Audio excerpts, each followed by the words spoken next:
कि कृपा के बगैर कुछ होता नहीं है। जीवन में कृपा ही सबसे महत्वपूर्ण होती है। ईश्वर को पंचकृतकारी कहा गया है। और बाबा जी जैसे ही ट्रेन में बैठे, वो ट्रेन ऑटोमेटिक चल दी। ये बाबा के जीवन की ये पहली घटना थी। उसको मतलब बाबा क्या हुआ कि एक हनुमान जी का विग्रह यहाँ पर स्थापित किया जाए। तो उस बच्ची के मन में आया कि, तो बाबा ने कहा कि इस तरह, तो बाबा क्योंकि शिला पे बैठे हुए थे, वो बहुत डर गए कि रात में कौन मतलब भीम का स्वरूप में बैठा हुआ है, एकदम वो हो जाता। और इन्होंने पूरी, अब तो हमारा काम लग गया, घबरा गए। लेकिन बाबा वैसे के वैसे ही स्थिर बैठे रहे, उनको कुछ हुआ ही नहीं। तो ये एकदम घबरा गए कि मतलब ये कैसे होगा। हरे राम हरे कृष्णा हरे कृष्णा हरे बाबा कृष्णा हरे हरे बाबा हरे राम। जय जय श्री राम, सबको प्रणाम। तो दोस्तों नमस्कार, मैं विजय वर्मा। मैं हूं अभी हनुमानगढ़ी हनुमान मंदिर में। शाम का समय है और सर मेरे को मिल चुके हैं। अभी मैंने आपको बताया है कि किस तरीके से सर की ज़िंदगी के जुड़े अनुभव। तो दोस्तों, नीम करौरी बाबा जी कौन थे, कहाँ से आए थे, उनकी जो जीवन परिचय है, तो सर ने अपनी किताब लिखी है। किताब के बारे में भी बताएंगे और सर से ये जानते हैं कि पूरी जीवनी नीम करौरी बाबा जी की कहाँ पैदा हुए थे और कैसे उन्होंने समाधि दी। पूरी ज़िंदगी का इतिहास आज बताएंगे सर। तो जानते हैं सर से। पहले नाम बता दीजिए, फिर इतिहास बता दीजिए। जी, मैं मनीष मेहरोत्रा, सेवादार रोगहरण सिंह हनुमान जी महाराज मंदिर, बाराबंकी डिस्ट्रिक्ट से। बाबा नीम करौरी जी के बारे में जब मैंने, क्योंकि कृपा के बगैर कुछ होता नहीं है। जीवन में कृपा ही सबसे महत्वपूर्ण होती है। ईश्वर को पंचकृतकारी कहा गया है। ईश्वर को पंचकृतकारी कहा गया। 3 शक्तियों के बारे में तो हर मनुष्य को जानकारी है, लेकिन कि ईश्वर पैदा करता है, ईश्वर पालन करता है, ईश्वर जो है विध्वंस करता है। 3 शक्तियों के बारे में सहज रूप से हर व्यक्ति को पता है, लेकिन उसकी 2 शक्तियाँ और हैं। एक शक्ति है निग्रह और एक शक्ति है अनुग्रह। निग्रह माने माया और अनुग्रह माने कृपा। अनुग्रह शक्ति में ही ये चारों शक्तियाँ काम करती हैं, क्योंकि कृपा अगर नहीं होगी तो चारों शक्तियाँ जो हैं उनका कोई रूप नहीं होता है। कृपा नहीं होगी तो आपके पास सब कुछ है, आप भोजन नहीं कर पाएंगे। विध्वंस अगर नहीं होगा तो घर के अंदर बूढ़े लोगों की लाइन लग जाएगी। एक बूढ़ा संभाले नहीं संभलता है, दूसरा बूढ़ा कहाँ संभाल लेगा, उसमें भी कृपा है। लेकिन कृपा का अनुभव तब होता है कि जब आप संतों और गुरुओं से जुड़ेंगे। अच्छे संत और गुरु बहुत ही मतलब ईश्वर का जब आपके ऊपर बहुत विशेष वो होता है, तब आपको अच्छे संत और गुरु मिलते हैं। मुझको भी बाबा नीम करौरी जी कृपा से ही प्राप्त हुए। और बाबा नीम करौरी जी मतलब इस कलयुग में मतलब हनुमान जी के अवतार कहे गए। फर्रुखाबाद जनपद में आपका जन्म हुआ। नीम करौरी एक स्थान है। बाबा जी की पहली जो घटना हुई चमत्कारिक रूप से, वो वहीं पर घटित हुई। बाबा नीम करौरी जी का बचपन का नाम लक्ष्मण दास था और ये गृहस्थ संत हुए। पहले जो थे ये गृहस्थ संत हुए। ये बहुत कम लोगों को जानकारी होगी। इनका नाम लक्ष्मण दास था। बाबा की जो पहली घटना हुई, अंग्रेज़ों का शासन था। एक बार उस समय फर्स्ट क्लास के डिब्बे में केवल अंग्रेज़ लोग ही चलते थे, हर व्यक्ति नहीं चल सकता था। बाबा जाके बैठ गए उसके अंदर फर्स्ट क्लास के डिब्बे में। अंग्रेज़ टीटी आया, उसने कहा, क्योंकि उन लोगों को फ़कीरों से और इन लोगों से बहुत ही चिढ़ होती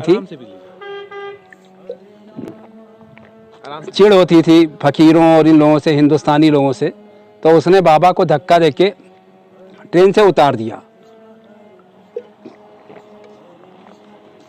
तो अब उतार दिया, उसके बाद गार्ड को झंडी दे दी, गार्ड ने झंडी दे दी ट्रेन की, लेकिन गाड़ी आगे बढ़ी ही नहीं। बड़ा प्रयास किया गया, सब टेक्निकल लोगों को बुलाया गया, लेकिन गाड़ी जब नहीं चली तब उसको कुछ लोगों ने कहा कि तुमने जिसको उतारा है उसी की वजह से शायद ये तो वो गार्ड और ड्राइवर और वो जो टीटी था वो लोग गए, बाबा जी से माफ़ी मांगी उन लोगों ने। और बाबा जी जैसे ही ट्रेन में बैठे, वो ट्रेन ऑटोमेटिक चल दी। ये बाबा के जीवन की ये पहली घटना थी। घटना के बाद कुछ समय के लिए बाबा बावनिया चले गए। बावनिया गुजरात में है, वहाँ पे तपस्या किया और कुछ स्थानों पे तपस्या की।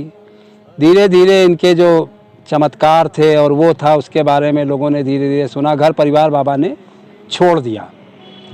काफ़ी साल बाद ये वहाँ पर आए अपने, मतलब जो नीम करोरी वो था। बाद में रेलवे ने वहाँ पर स्टेशन एक भी बना दिया बाबा जी के नाम से, लक्ष्मण दास हाल्ट करके एक स्टेशन है वहाँ पे। धीरे धीरे बाबा मतलब की कृपाएं हर जगह होने लगी वहाँ पर, क्योंकि उत्तराखंड के अंदर देवियों का पूजा होता था। देवी जी की ही जो मान्यता थी, देव स्थल जो था, देवभूमि बोली जाती थी। और यहाँ पर शैव मत जो बोला जाता है, मतलब वो देवी जी की मतलब ज़्यादा मतलब वो होती थी। हनुमान जी से लोग नहीं परिचित थे उत्तराखंड के अंदर। तो हनुमान जी क्योंकि कलयुग में प्रत्यक्ष देव कहे गए हैं, तो बाबा जी की भगवान की लीला, वो स्वयं हनुमान के रूप में अवतरित हुए। तो उन्होंने यहाँ पर अपनी चमत्कारी घटनाएं दिखाना शुरू किया। तो सबसे पहले बाबा नैनीताल में, यहाँ पर ये जिस स्थल हनुमानगढ़ी पे मैं बैठा हुआ हूँ, यहाँ पर बाबा आए। नीचे जो है ये कब्रिस्तान बोला जाता था पूरा। और रात में लोग जब इधर से निकलते थे, तो क्योंकि जब लाश जलाई जाती थी तो क्योंकि फास्फोरस होता है उसके अंदर, और यहाँ पे कहा जाता था मृत आत्माएं हैं जो है भटका करती हैं, चमकीले टोले बोलते थे उनको। तो धीरे धीरे बाबा के यहीं पे हनुमानगढ़ी पे बाबा ने अपना आसन जमा लिया। और ये कच्चा पहाड़ था, कच्चा पहाड़ टूटता भी था। तो बाबा जब यहाँ पे स्थापित हो गए, तो बाबा को अपनी लीला करनी थी कि नैनीताल को संभालना है, यहाँ पे कुछ अपनी कृपा बरसानी है। धीरे धीरे फिर बाबा की एक बच्ची भक्त थी, उसको मतलब बाबा क्या हुआ कि एक हनुमान जी का विग्रह यहाँ पर स्थापित किया जाए। तो उस बच्ची के मन में आया कि, तो बाबा ने कहा कि इस तरह की मतलब एक मूर्ति बने। तो मूर्ति वो नहीं जो है मतलब घटित हो पाई। तो बाबा ने फिर कहा कि राम राम करके जो है मतलब वो करो, क्योंकि राम का नाम एक ऐसा है जिससे पत्थर भी जो है पानी में तैरने लगते हैं। समुद्र मंथन मतलब जब समुद्र का वो हुआ था, मतलब लंका जा रहे थे भगवान श्री राम, तो खाली समुद्र के ऊपर रा और माँ लिख दिया गया था और पत्थर तैरने लगे थे। राम के नाम में इतनी शक्ति है। तो बाबा ने इसी तरह से यहाँ पर मतलब एक हनुमानगढ़ी पे हनुमान जी का विग्रह स्थापित किया। फिर एक भंडारा किया। भंडारा में ये था कि इतनी ऊंची पहाड़ी पे सामान कैसे पहुँचेगा। थोड़ा बहुत सामान आया। उसी समय जो है नीचे से ये जो पहाड़ों पर जो सामान पहुँचाने वाले भाई लोग होते हैं, कुली लोग होते हैं, ये जा रहे थे। तो धीरे धीरे सारा सामान जो है पहाड़ी पर आ गया। भंडारा शुरू हुआ। और भंडारा जब शुरू हुआ तो मतलब पता नहीं कहाँ से इतनी भीड़ आ गई, इतनी भीड़। और सामान तो थोड़ा था। लोगों ने कहा, उनके जो प्रबंधक लोग थे कि बाबा सामान ख़त्म हो गया, तेल ख़त्म हो गया। कहीं कहाँ ख़त्म हो गया, जाके देखो जाके। तो कहा जाओ भर लाओ जाके। तो पानी जो था वो तेल में परिवर्तित हो गया। इसी तरह की भंडारा फिर अनवरत चला। वो कम से कम 10 दिन भंडारा चला। धीरे धीरे हनुमानगढ़ी यहाँ पर बन गई। उसके बाद बाबा कैची धाम पहुँच गए। और क्योंकि उसको भी तीर्थ बनाना था, कैची धाम को भी, वहाँ पर बाबा एक पत्थर के ऊपर विराजमान हो गए। तो सबसे पहले वहाँ पे पूर्णानंद तिवारी जी एक बाबा के भक्त थे, जो डाकखाने में नौकरी करते, रोडवेज में नौकरी करते थे। वो रोडवेज में नौकरी करते थे और बाबा के पहले भक्त बने वो। तो बाबा क्योंकि शिला पे बैठे हुए थे, वो बहुत डर गए कि रात में कौन मतलब भीमकाय स्वरूप में बैठा हुआ है। तो बाबा ने पहचान लिया, कहा पूर्णानंद यहाँ आओ। क्योंकि पूर्णानंद कभी बाबा से मिले ही नहीं थे। लेकिन ये घटना भूयाधार की है, जब वो केस लड़के आ रहे थे रात का समय। जी। तो वहाँ पर फिर इनके पहले भक्त बने। धीरे धीरे बाबा का वहाँ पे कैची धाम मतलब परमानेंट उनका स्थान उन्होंने उसको बना लिया वहाँ पर।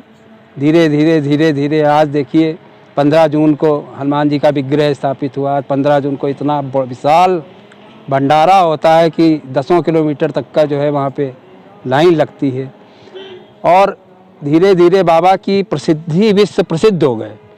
इधर वर्तमान में जो फेसबुक का मालिक था, जब अभी अपने प्रधानमंत्री जी नरेंद्र मोदी जी गए अमेरिका, तो उसने जब चर्चा की कि मेरा जीवन मतलब एक अलौकिक फ़कीर की वजह से आज मैं यहाँ पर पहुँचा, क्योंकि अमेरिका में जो इनके पहले भक्त हुए वो मतलब कहाँ कैलिफोर्निया के एक प्रोफेसर थे रामदास जी, बाबा ने, हाँ, रिचर्ड एटनबरो जो थे वो इनके पहले भक्त हुए।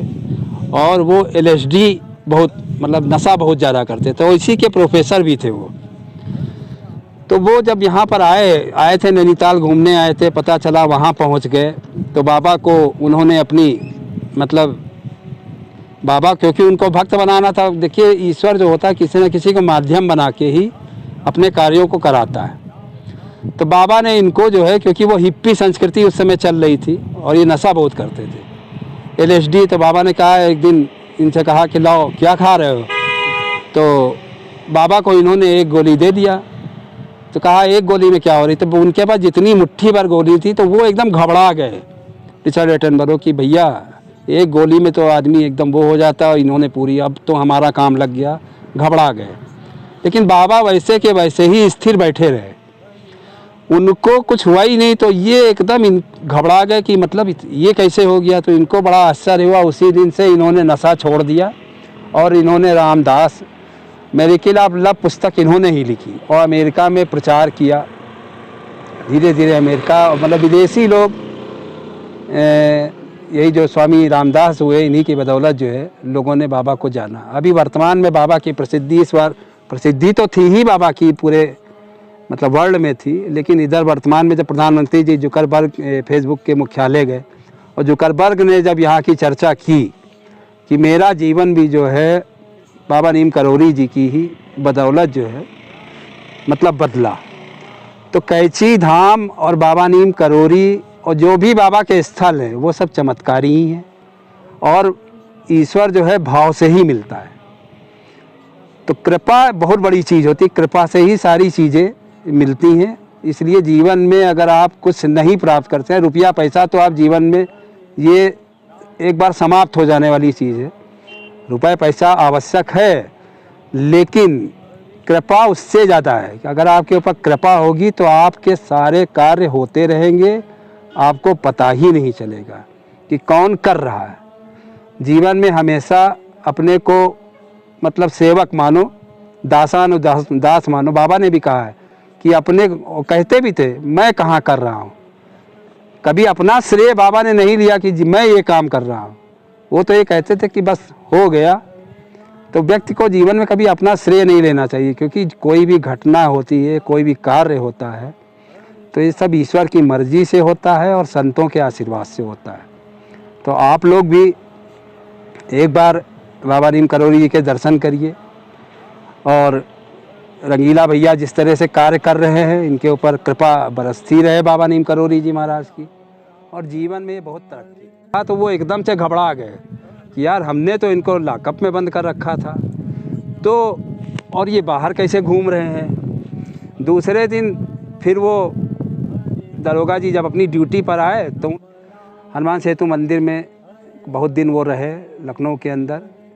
तो बाबा जिसको मतलब वो दिलों के सौदागर थे, किस आदमी के दिल में क्या है, क्या हो रहा, जो स्वयं सर्व समर्थ हो कि कौन व्यक्ति मना कर दिया कि ठीक है हम पहुंच जाएंगे। तो बाबा का एक ड्राइवर था उपेंद्र, बहुत उसको बाबा मानते भी थे, और बाबा वहाँ पर गए तो क्योंकि उन्होंने अपना सोने और चांदी के बर्तनों में क्षेत्र बटे हुए होते हैं। बाबा नीम करोली जी का क्षेत्र अलग था, उनका क्षेत्र अलग था। इसी प्रकार से कबीरदास का क्षेत्र अलग, रहीमदास का अलग, रामकेश्वरम राम हरे राम राम राम हरे राम राम राम हरे कृष्णा कृष्णा कृष्णा हरे हरे हरे राम राम हरे